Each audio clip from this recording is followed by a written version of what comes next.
Hello everyone, আসসালামু আলাইকুম, welcome back to my channel. আমি মুশমিশে পড়লাম আজকে একটা নতুন ভিডিও নিয়ে। এই যে দেখছেন, এখন গাড়িটা আসলে স্টার্ট দিয়ে রাখছি,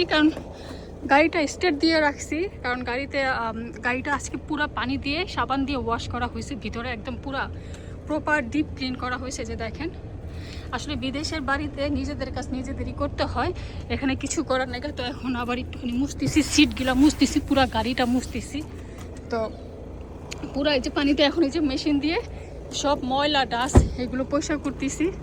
আর গাড়িটাকে স্টার্ট দিয়ে রাখছি, কারণ হলো যে গাড়ি পানি দিয়ে ধোয়া হয়েছে। এই যে দেখেন সিট সব কিছু সরিয়ে, যে কার্পেটটা ওইগুলো সব পাপস এগুলো সব সরায় তারপর ভালো করে এগুলো ধোয়া হয়েছে, ক্লিন করা হইতেছে।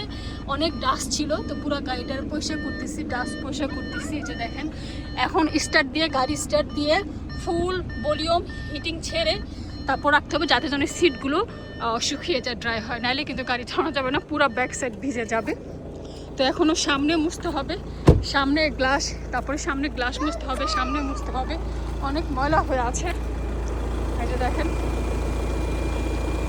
তো মোটামুটি সব কিছু মুছা টুছা শেষ করে বিদেশের বাড়িতে হইলো কি এইটাই, আমাদের নিজেদের কাজ নিজেদের করতে হয়, কে কাকে হেল্প করবে।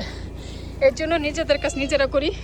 যারা বাংলাদেশে আছেন তারা কত লাকি যে মানুষ থাকে, মানুষরা করে দেয়, আর আমাদের এখানে আমাদের করতে হয়।